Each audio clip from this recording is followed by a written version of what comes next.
আল্লাহর রাসূল সাল্লাল্লাহু আলাইহি ওয়াসাল্লাম জুয়াইরিয়া রাদিয়াল্লাহু তাআলা আনহার কাছ থেকে মসজিদে গেলেন নামাজ আদায় করার জন্য। যাওয়ার সময় দেখতেছে জুয়াইরিয়া রাদিয়াল্লাহু তাআলা আনহা মুসাল্লার মধ্যে বসে বসে তাসবিহ তাহলিল পড়তেছে। এবার আল্লাহর রাসূল মসজিদে নববীর মধ্যে ঢুকলেন। মসজিদে ঢুকে ফজরের নামাজ আদায় করলেন। নামাজ আদায় করার পরে আল্লাহর রাসূল তাসবিহ তাহলিল পড়ে এরপরে যখন সালাতুদ দুহা চাশতের নামাজের সময় হয়েছে, আল্লাহর রাসূল চাশতের নামাজ আদায় করার পরে আবার ঘরের মধ্যে ফিরে আসলেন। এসে দেখতেছে জুয়াইরিয়া রাদিয়াল্লাহু তাআলা আনহা ঠিক তার ওই জায়নামাজের মধ্যে বসে বসে তাসবিহ তাহলিল পড়তেছে।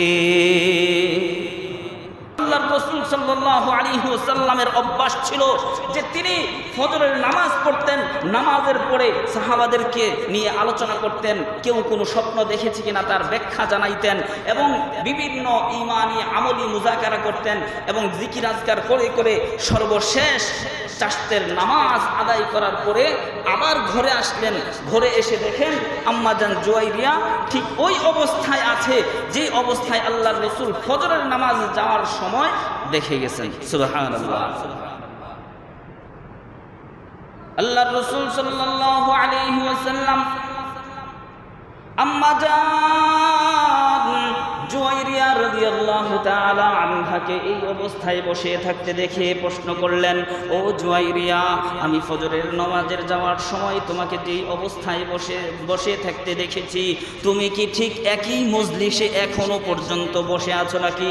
জুয়াইরিয়া রাদিয়াল্লাহু তাআলা আনহা বললেন, নাম ইয়া রাসূলুল্লাহ, হ্যাঁ, আমি তো ঠিক ওই অবস্থায় বসে বসে তাসবিহ তাহলিল করতেছি।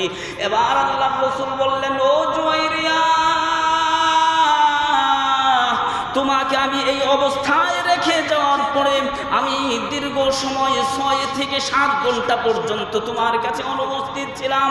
এই দীর্ঘ সময় পর্যন্ত তুমি যত তাসবিহ তাহলিল করেছো, যত দোয়া দরুদ করেছো, সেই সবগুলোকে যদি তুমি এক পাল্লায় রাখো আর আমি তোমাকে এই অবস্থায় ছেড়ে যাওয়ার পরে 4 কালিমা 3 বার বলেছি, আমার এই 4 কালিমার 3 বার বলার কারণে যে সওয়াব হয়েছে সেই সওয়াবটুকুকে যদি অপর পাল্লায় রাখা হয় তবে সুবহানাল্লাহি ওয়া বিহামদিহি আদাদা খালকিহি ওয়া রিদা নাফসিহি ওয়া জিনাতা আরশিহি ওয়া মিদাদা কালিমাতিহি, এই 4 কালিমার সওয়াবের পাল্লা ভারী হয়ে যাবে।